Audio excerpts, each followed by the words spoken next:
Two, three, four.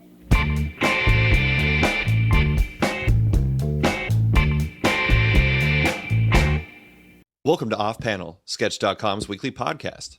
This week's guest is the artist and co-creator of The Private Eye and Barrier, as well as the artist on an upcoming digital comic set in the Walking Dead's universe. It's Marcos Martin. Thanks for coming on the show, Marcos. Thank you for having me. So I wanted to talk to you first because I thought you were going to be working on Barrier when I emailed you, but you were working on the Walking Dead special. And you're doing that with Brian K. Vaughan like you do your other Panel Syndicate projects. Actually, first off, is that one going to be in color or is that going to be in black and white like the normal comic? It's going to be a completely black and white comic, which means that I don't have Munsa to fall back on. And it's I'm all by myself here. Oh, that's sad. But, you know, we're excited to see that. I mean, it is a black and white comic, so it makes sense that you guys would continue to follow that theme. I just wasn't sure because, you know, the Panel Syndicate really is like the three of you guys.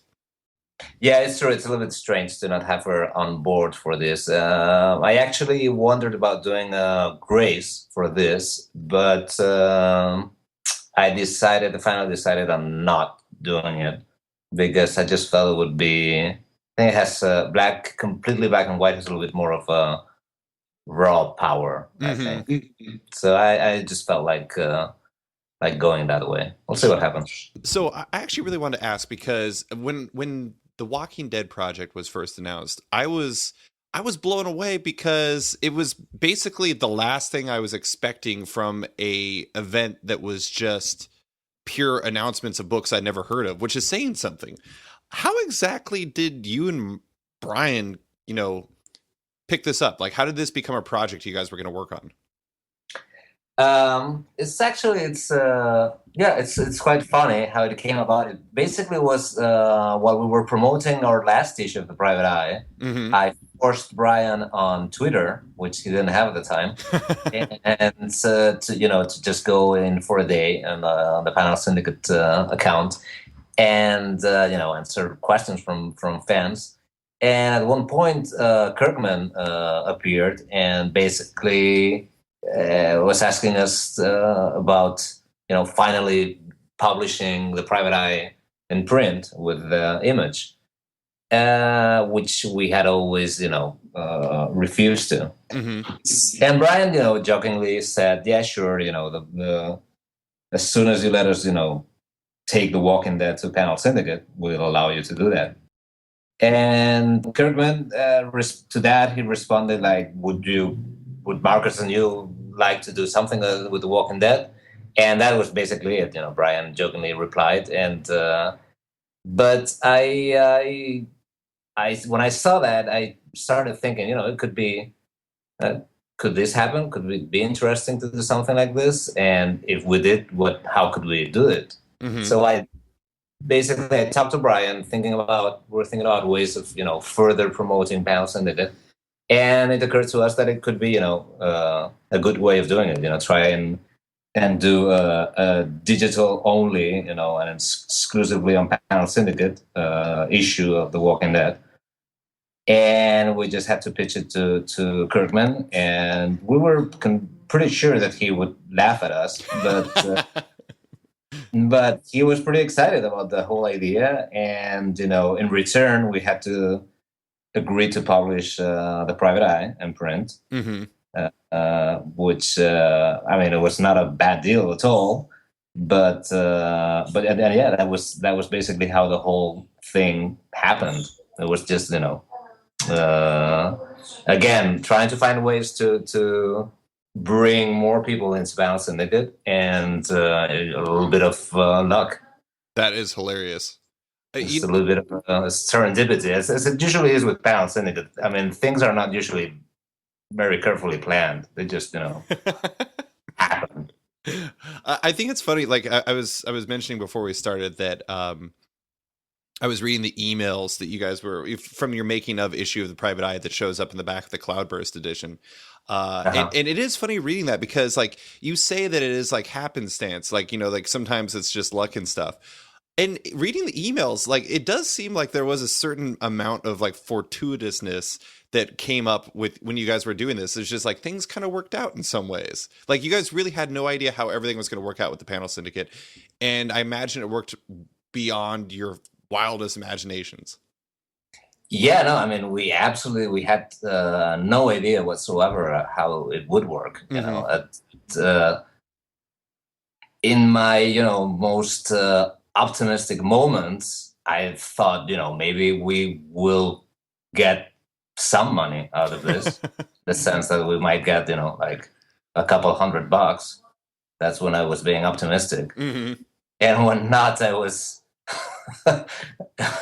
I was, deep in sorrow, and and why the hell did I think of this whole idea?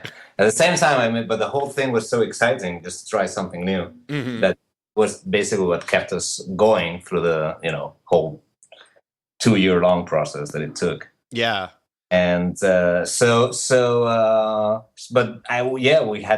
there was like no plan, no marketing strategy. No, there was nothing like that, because it really is Panel Syndicate. It really is just the three of us and my friend Jose, who is the one running the whole computer aspect of it, because we obviously are completely illiterate in that field. So it's just the four of us doing it without much otherwise than kind of like a sense of what we think can work or cannot work. We obviously have our ideas and our way of thinking how things can work. But other than that, pretty much everything else we're just pretty much guessing. I kind of feel like the way that you guys got lined up to do a Walking Dead story is very fitting to your guys' story, just because it started as a joke on Twitter, and then like it magically turned into a project you guys actually were doing, and then it ended up with like you guys releasing a print version of the Private Eye. It's a fitting I don't know, continuation of your story. Although I do think it's really funny too that like you always should watch what you say on Twitter, because you never know what's going to happen with that, apparently. Exactly. There's no privacy. I think I read a story about that once. Yeah, yes. I think someone might have written something or even drawn something about Yeah, it. something like that. I don't know.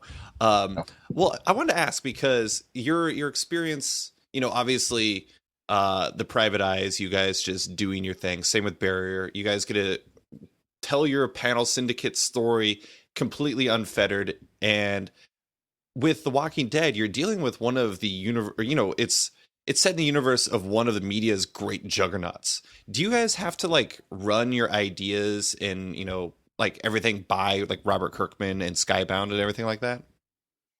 We when we first thought about it, we thought it would be much more complicated. We were thinking about lawyers being involved and everything.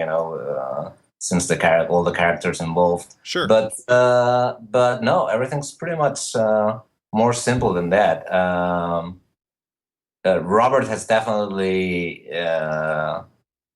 read the script and the initial premise of the story, and he greenlit the thing. So he's he knows about what we're doing.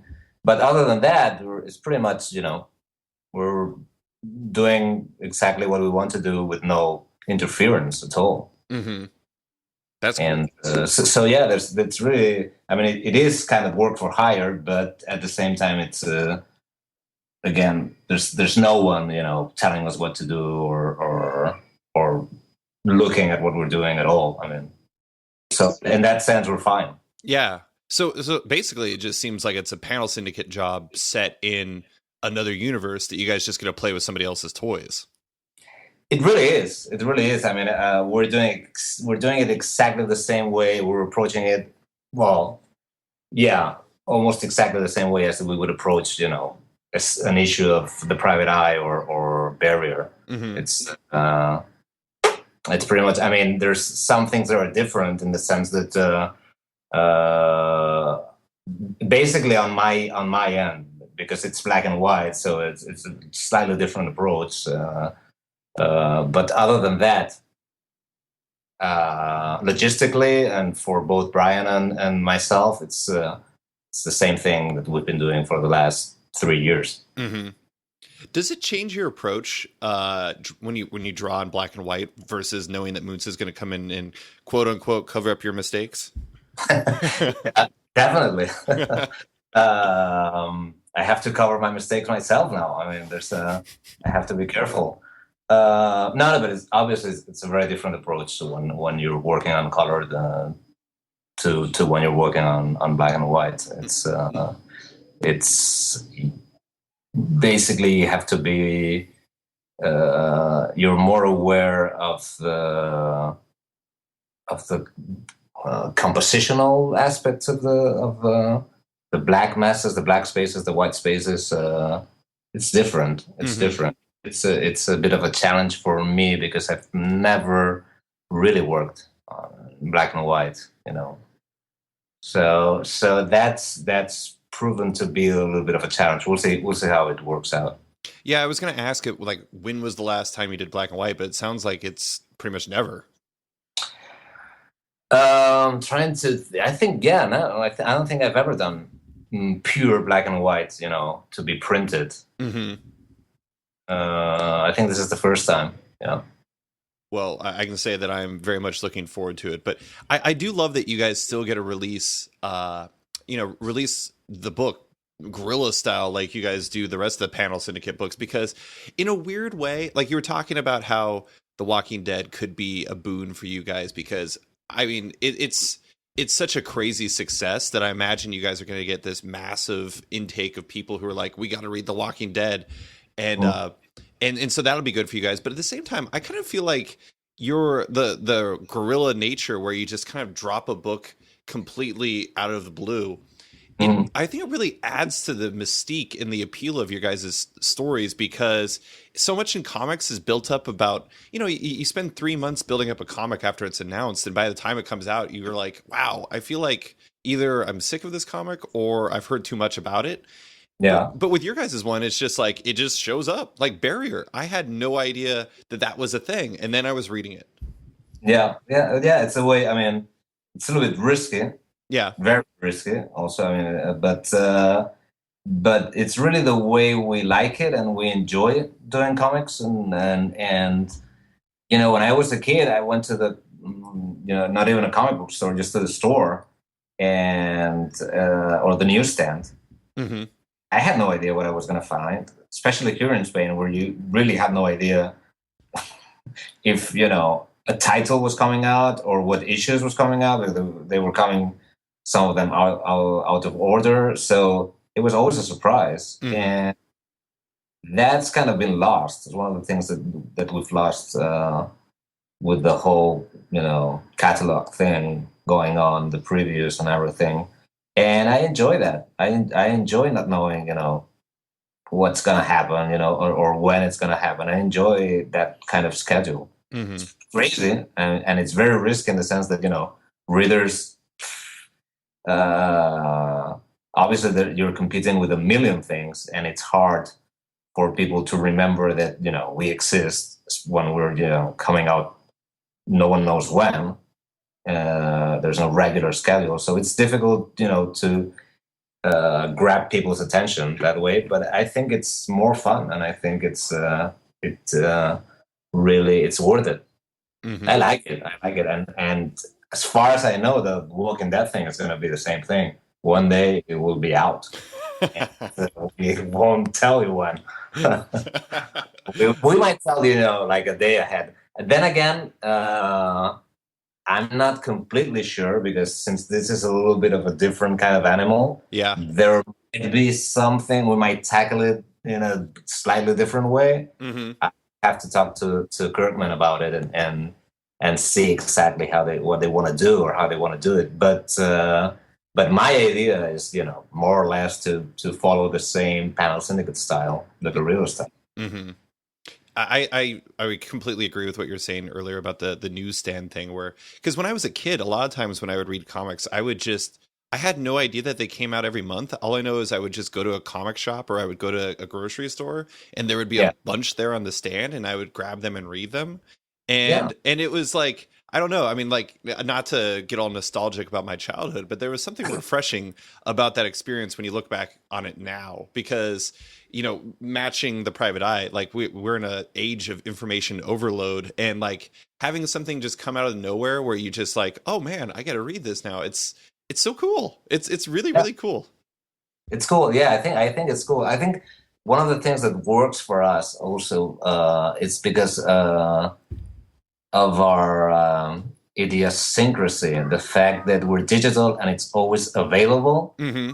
makes that guerrilla style work for us. And because even if you're not aware of barrier existing the Hmm. day it comes out, it's still going to be there, 3 months after it came out, and and you might just find out that day, and you can still find it and download it or buy it or whatever. Hmm. So it's still gonna be, it's always available, and it's always new in a way. I don't know. I feel it's just a good way to it works for us. Yeah. Well, and like another thing too is you were talking about how, everything is still there like months later and everything.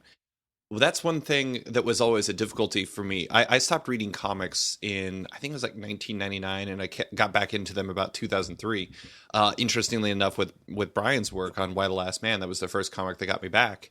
Okay. And one of the things that was a problem for me though is if I wanted to read a comic, it was really hard to find the back issues. Like I could find like two, like I could find 1 and 2, but I couldn't find 3. But there was 4 and 5 already out, and Yeah. so that the Panel Syndicate strategy actually kind of takes the work out of that because they're all there. I imagine you guys have a lot of readers who come in and they like sample issue number 1 and for like Private Eye, and then they end up reading the rest of the series right then because they're like, oh wow, they're all available right now. Yeah, no, we have plenty. I mean, we still have plenty of people coming in and downloading the Private Eye now. Hmm. And to many people, it's new. I mean, you don't have the. If you come into Panel Syndicate now, you're not going to know that the first issue came out, almost 3 years ago. Hmm. It's the Private Eye. It will be new for you if you've never heard of it.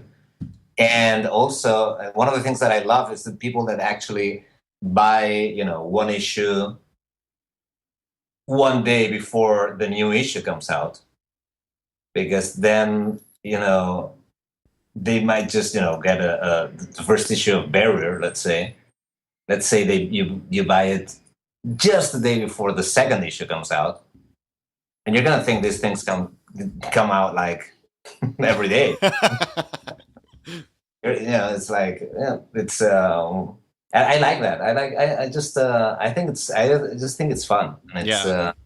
it adds to the nature of comic books, and it's just interesting and it's refreshing. I like it. It's crazy, but it's, so far it works for us. The moment it stops working, then well, Then we'll disappear. You will disappear as quickly and silently as we came on. and someone out there will be wondering when's the next issue coming out, and secretly there's not one coming. Exactly. There's nothing. There's not even a website. Oh, you gotta take down the website. That'll be a sad day. Yeah. I sometimes fantasize about this because so much work that the moment this thing just doesn't work anymore, I'll a little bit of happiness on my end. Just disappearing will be also fun. So I think I've made this joke before, but there's always a future out there for being a multilingual letterer because you're lettering everything too, right? Oh, yes, that's right. That's right. No, I'm more a letterer than a than a. But with our new series, you'll see that we've found a way to avoid, lettering everything 2 or 3 times. We found a way of just doing it once. Oh, With the bilingual thing. So, well, actually, I don't want to give any spoilers or anything for the ending of the issue, but I was like, is everything going to be written in an alien language going forward? You're laughing, and I'm like, oh God, he's laughing because it's true. I'm well, the nature of the series, I think is very clear. It's about barriers, Yeah, right. Geographic barriers, cultural barriers, and language barriers. Right. So, I'm not saying, but you're gonna say things. I do think it's really funny that you guys did this. Your first series you did on Panel Syndicate was, a digital comic based on the internet about a future where there is no internet, and then you make a comic called Barrier that seems like it's more or less about, I think I remember seeing somebody initially saying like, oh, it's a comic about immigration, and I'm like, well, but like really, like that was the thing that came away from it. The first issue is just the fact that half the story, well, maybe not half entirely, but one part of the story was told in a different language with no translation, and it was like, you guys, you challenge readers, which I find to be a really exciting thing. We do, don't we? It's and again, risky. We really seem hell bent on making as little money as we can, but it still works for us. So I guess enough readers find our quirkiness appealing, I guess. But it's it was an idea that we were very excited about, and some readers liked it a lot, and some readers hated it. Really, we got quite a few letters or messages that weren't happy about it. So. Because of the language barrier? Oh, yeah. Oh. Yeah. Yeah, no, lots of complaints about, not being able to, to understand half the issue. Mm-hmm. Most of them, I must say, were from English-speaking readers, but quite a few from Spanish-speaking readers, too. Interesting. So, we managed to piss off both of them. You guys were equal opportunity, I guess. Yes, definitely.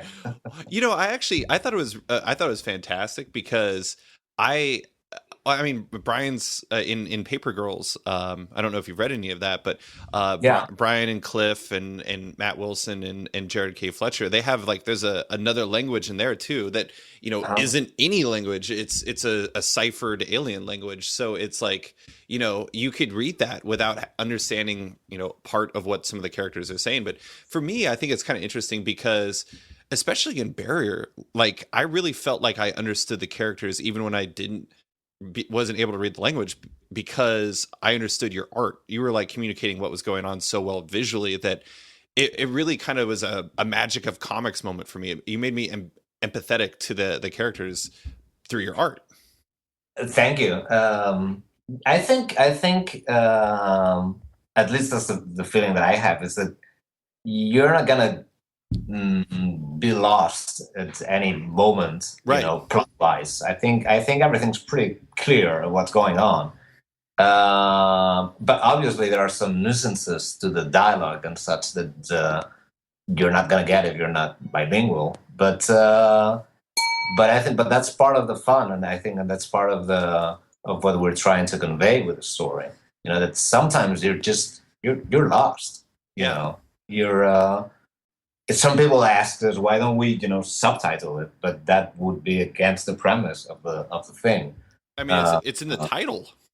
It's in the title. That's what I'm saying. It's a barrier, right?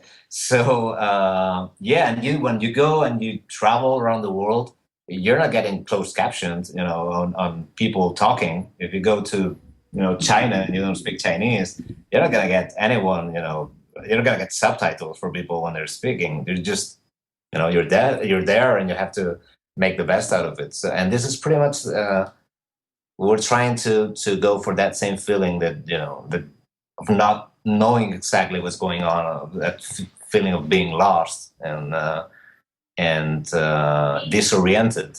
Mm-hmm. And it has to do also with the subject of immigration. Try to let readers know a little bit how people who are going through that struggle feel when they get to a different country. Mm-hmm. If you flip it and reverse it, and by doing this bilingual thing, I think we kind of accomplish that. But obviously, some people, don't like that because Sure. they want to understand everything that's going on. I want to mention one more thing about the language barrier, because you were talking about how it's similar to when you go to another land. There's not just like subtitles for everything. I did a world trip a few years ago where I spent half the year traveling, and I went to Japan, and I ended up spending. I met this probably 65-year-old woman in Tokyo at a restaurant, and she spoke very little English, and she had learned specifically to visit Alaska, where I'm from. And she ended up taking me around for like the entire day and going from place to place and introducing me to stuff, even though she only spoke very little English and I only spoke very little Japanese. And much of it was based around, a combination of like us kind of, sort of, speaking a little bit of each other's language to each other, but also like gestures and things like that. And it was an amazing day. It was a fantastic experience. And I don't know. I mean, I think that's one of the beautiful things about comics is you can express so much without necessarily needing words. I mean, there's a lot of great silent comics out there, and there's no subtitles for the actions. So it seems to make sense to me that like that type of thing could work. One thing I want to ask you about, and I've already kind of mentioned this to a certain degree, is that looking through like the BKV leaks in the back of the Private Eye, and also, just kind of seeing what you guys have been doing lately, it kind of seems like you don't like taking it easy on yourself. And like in the back of like I said, the BKV leaks, you talk about how you're not just going to draw buildings, you're going to have self-sustainable buildings, eco-friendly city, all these things like that. We've talked about that before, but you're also like, with Barrier, you're not translating things. You're releasing this thing entirely online in multiple languages, all those things like that. Is there a part of you as an artist and as a creator that just feels like you have to keep pushing yourself and challenging yourself no matter what? I guess it's part of our work, I guess. Always trying to find something new, in the way we either do things or we approach things, or what we're trying to tell. So yes, I think it's definitely part of being, I guess, a storyteller. Mm-hmm. Always trying to push yourself towards places you haven't really ever gone to.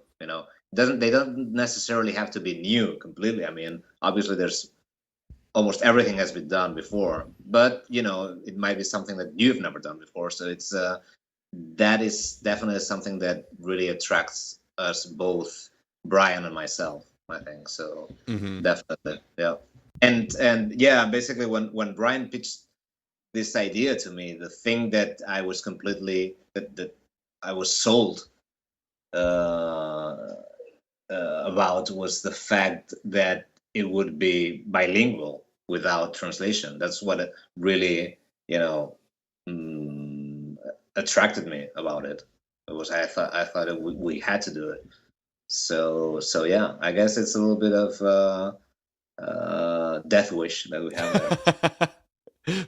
Yeah, no, I do think it's funny though, because there are there's a lot of people who are out there challenging themselves and trying new things, but sometimes it's like, I'm going to try a different ink wash for this, and you're like, I'm going to do a comic in a different language, and it just kind of, as seeing your guys' efforts, I'm just like, man, you guys are really going for it. I love it. It's awesome.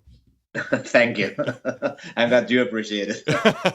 Well, I was going to ask about Barrier. So you have, is it only in English and Spanish? There's no, like, because you translated the Private Eye into a bunch of different languages. Is Barrier only in those two languages? Yeah, so far. Okay. I think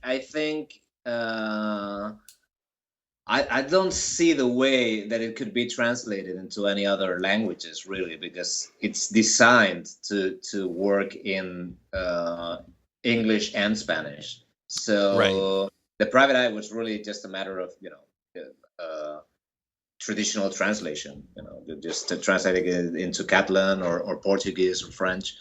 But this thing, the language thing it's part of the storyline structure, so it's very difficult. I don't really see a way of doing it without perverting the story itself.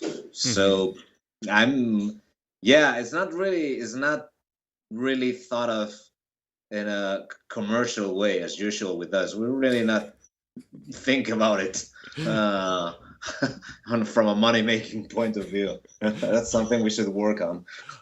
I was actually trying to think about that. I was like, okay, so if they put one out in French, would they do it in like German also? How would they do this? This is weird. And it makes more sense that you probably would just keep it at the core concept because, like you said, it's really the identity of the book.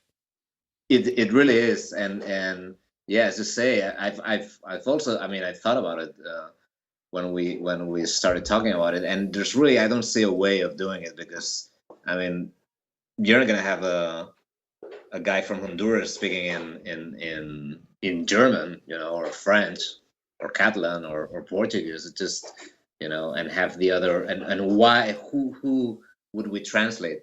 If you're doing it for Germany, for a German reading audience, who are you gonna translate? In order to keep that barrier. Mm-hmm. Are you gonna translate Lidi? The English parts? Are you gonna translate the Spanish parts? And then they don't work because one's obviously from the U.S., the other one's from Honduras. So yeah, we've basically limited our audience to Spanish-speaking people or English-speaking people, or neither, basically, because they're both pissed that they don't understand the other part. So yeah, Barrier is probably, I'm really happy with it, and I'm really excited about working with it, but it's definitely the weirdest thing that we've tried, and probably the least able to succeed, I guess. Well, maybe not succeed, because it seems like a lot of people read it, but I guess maybe it won't necessarily reach the meteoric heights you guys had on the Private Eyes, so to speak. Yeah, no, I don't think. Fortunately, we were not aiming for that either. Right. But at least, I had a blast with the first issue, and so I really think. I think actually, speaking in terms of format and structure, it works better than the Private Eye. Mm-hmm. It is better designed for the screen than the Private Eye was. I think both Brian and myself have been working on this long enough that we're starting to see how we can take the best advantage out of the format, and I think it definitely it works much better, and it's a better product in that sense from that point of view. Yeah. Mm-hmm. But English and Spanish, so it's difficult for readers. Yeah. So you kind of touched on this, but do you find that now that you're in your second series for the Panel Syndicate structure that you're adjusting your art to fit? Like, do you understand the format better so you can approach it better with your art? Yes. Yeah, definitely. The Private Eye was different in the sense that, well, first of all, when Brian started was scripted the first issue, he didn't even know that it was gonna come out, in the way it did. Right. So he scripted a normal, comic book. Right. Regular sized and format comic book. So adapting that to the landscape format was difficult. It was a little bit of a struggle, and during the whole series, we kind of it was a process before we were actually comfortable with with what the format brings and what it allows you to do, and the things that allows you and the things that are really not um, that don't really work well with the format. Mm-hmm. And so by the end of it, we pretty much knew. Also, the new series that we had at Panel Syndicate at the time, Universe, Mm-hmm. by Albert Montes, I think actually worked better than the Private Eye. I mean, I think Albert understood the format better, or was able to take more advantage of the format than I did with the Private Eye. So that allowed me to look at that and figure out things that we weren't doing quite the right way with the Private Eye, and it allowed me to apply it to Barrier. So in that way, it's basically it has to do with the information, the amount of information that you give, and how you structure it in the page. I think Barrier works definitely much better than the Private Eye in that sense, and it's really hard for me to think of a translation into paper from screen to paper for Barrier. I don't think it will work at all. I think it really is now designed for just screen. Mm-hmm. I do think it's interesting that you brought on, that Albert came on with Universe, which is fantastic, by the way. And I love it. Yeah, it's really great. And but I do think it's interesting that you brought him on, and it's like it makes sense that you would learn from him. But it is cool to hear that you have picked up some stuff as he's figured out the format himself. Yeah, no, because when I saw it, I was like, damn. I mean, he really is. It really works better than the Private Eye. The Private Eye sometimes feels too cluttered for me. The information doesn't flow well enough between panels, and that sometimes has a lot to do with just distribution and structure of the page. So, and Universe, I think just everything worked better, Mm-hmm. So, and I think I was able to both Brian and myself, because Brian also changed the way of scripting the page. I think Barrier was really easy for me to break down into layouts. Much easier than the Private Eye, I think, and that I think had a lot to do with the fact that Brian also feels way more comfortable now with the landscape format. Mm-hmm. It's just different. I mean, in a regular comic book page, you kind of, Brian said that in an interview, that you pile the panels on top of each other, and here in the landscape format, you really cannot do that. So the eye works in a different way, Mm-hmm. So which means the way you perceive the information is also different. So you have to find ways for that to work. Yeah, it's much more left to right than up and down. Yeah.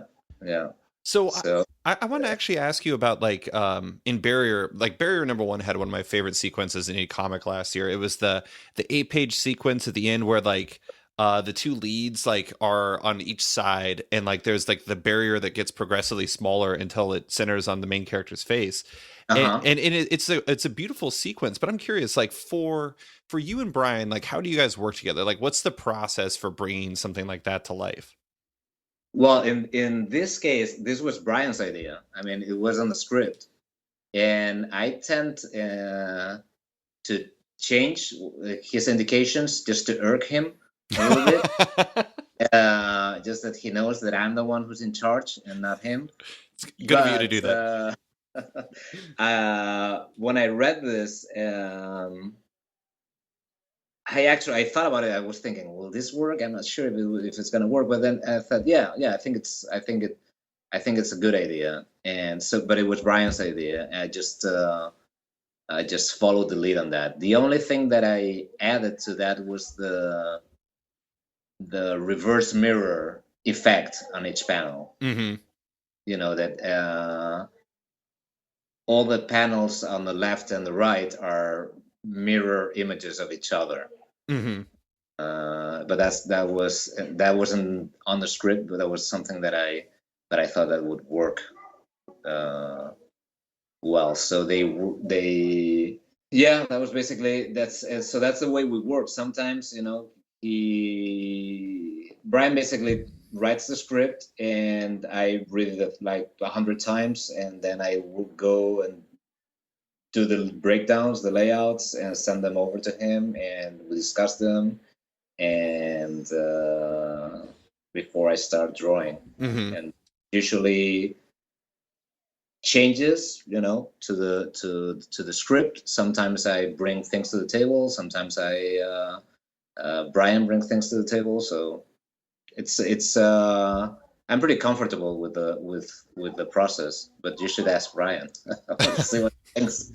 I'll have to do that. But I think it's interesting. One of the things that I've noticed with your guys' stories is when the Private Eye first came out, I would read it on my iPad because iPad is fantastic for reading comics. But when I first started doing it, I was like trying to read it where the iPad is vertically aligned. And then, you know, when you read like Barrier, if you read Barrier, it's like, I mean, same with Private Eye, but Barrier is so well set up for just turning your iPad horizontally and reading like that. And it's interesting because it's like it's a small thing, but it is a completely different experience than you would normally have than with other digital comics. It's kind of a cool, like, it's the widescreen format is a very unique Panel Syndicate thing. Maybe other people are doing it, but for me, it feels like completely unique. Yeah, I don't know how many people are doing it, but I to me, I've always said this. It was just it didn't make sense to, if we were going to release a comic digitally, it didn't make sense to release it in a vertical, you know, format, in the regular comic book format, because one of the things that I hated was just, you know, the scrolling. I mean, if you're reading it on a computer screen, the iPad allows you to do both, you know. Right. But when I started working on the Private Eye, I was thinking more of computer screens than tablets, actually, or iPad. So to me, it didn't make sense to just the natural thing was to just tackle it as a widescreen format. And obviously it has to work that way as a comic book. Again, I don't know if this is how many people are doing it, or if it's you know, if it's a popular thing now. I'm guessing not. I mean, obviously, if you're gonna print it, it doesn't make much sense to do it in a horizontal way. And we found out that there's the landscape format is problematic for reading. Actually, the Private Eye as a hardcover, I just realized that now that I have it, it's really big and heavy, and you know, and it's kind of hard to read unless you put it on a table. So again, yeah, this makes me think that Barrier probably is gonna it's gonna be difficult for it to end up, you know, in print. Yeah, between the language barrier and the whole widescreen thing, I think it's better fit for just, you know, reading on screen. Yeah, I was actually. It's funny that you mentioned the hardcover for Private Eye, because I was going to bring up. I read most of my comics in bed, if I'm being totally honest. Yeah, and reading that last night in bed was hard. it was kind of difficult to do. I was just like, this thing is so big. It's like, I understand completely. Yeah, I was like trying to open it up, and I'm like, this is like, I remember reading it on my iPad in bed, and I was like, oh, this is easy. And then I was reading it in print, and I was like, wow. Like, and then I was reading it this morning, and like I said, as I was eating cereal, and it was like, it was easy, but like it like I totally feel you on like the size of it. It kind of makes it, the horizontal format makes it a very interesting experience in print. Yeah, interesting. Yeah, you're being generous there. You're there. Yeah, I'm thinking, the only thing that I'm thinking now that I see it is that if we were to print another comic book in this format, I would probably make it smaller, I guess, to make it more, just to make it easier to read or work with, so Right. that you can read it at least, in bed or in the toilet. That must be hard. It is a beautiful edition, though. I do really like it, but it is beautiful. It is beautiful, and I recommend everyone to go grab a copy. Especially for the toilet. Maybe one for the toilet and the bed. I think you need two of them. Yeah. So reading through the emails that you guys have at the back of the book, I just have to bring this up because I thought it was funny. One of the contenders for the final name of what eventually was Panel Syndicate was Off Panel, the name of my podcast. It was your fault. No, it wasn't. No, but that's the funny thing, is it wasn't my fault. There was actually another podcast, apparently. Another one.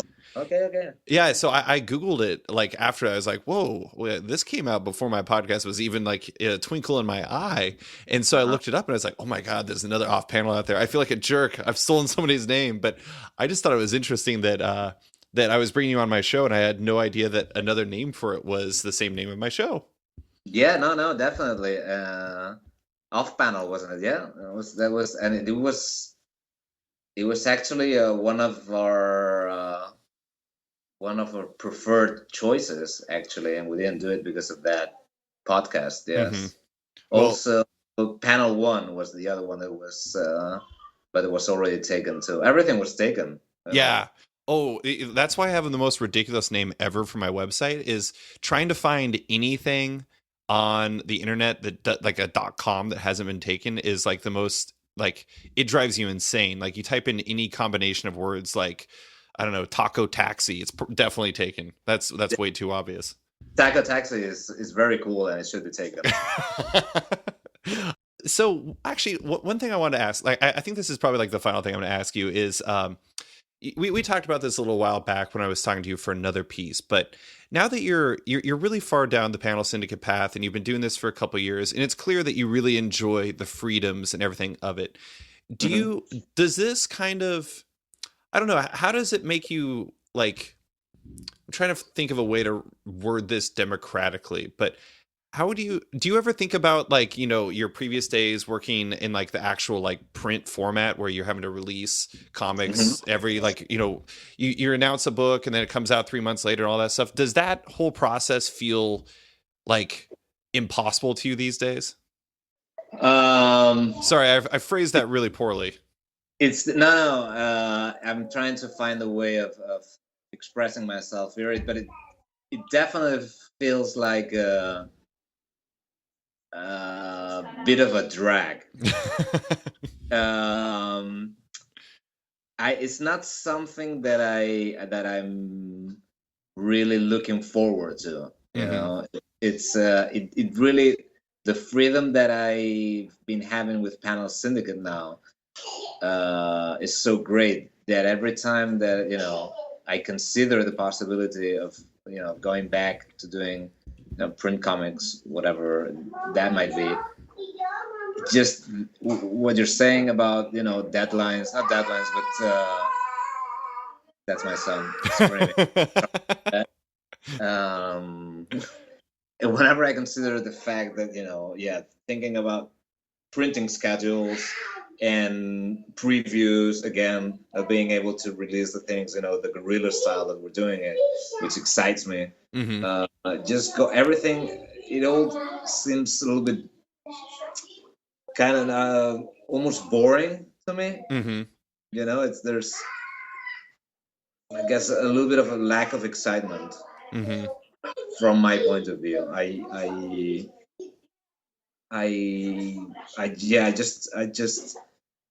I'm more comfortable the way I'm working now, definitely. Do you feel like the way that you're working now is kind of, I'm not saying that you were in a rut before, but do you feel like it's kind of invigorated yourself creatively? In some ways, yes. It's also led me through a little bit of a path of self-destruction. We'll leave that for another time. Always. Let's just say that there's upsides and downsides to everything. I have no doubt. And you know what? I appreciate that you're always candid about both of them. And thank you for coming on, Marcos. It was a great time talking with you. And good luck with everything with The Walking Dead, with Barrier, with Panel Syndicate, and everything else that you have going on. Thank you, David. Thanks for listening to this week's episode of Off Panel from Sketch.com. You can find this week's guest, Marcos Martin, on Twitter at Panel Syndicate, and his work in the comics from the Panel Syndicate on panelsyndicate.com. You can find more sketch content at Sketched. That's SKTCHD.com. Follow us on Twitter at SketchComic. Like us on Facebook at /Sketched. And if you're an iTunes listener, give us a rating or review on there. Thanks for listening, and tune in next week for another episode.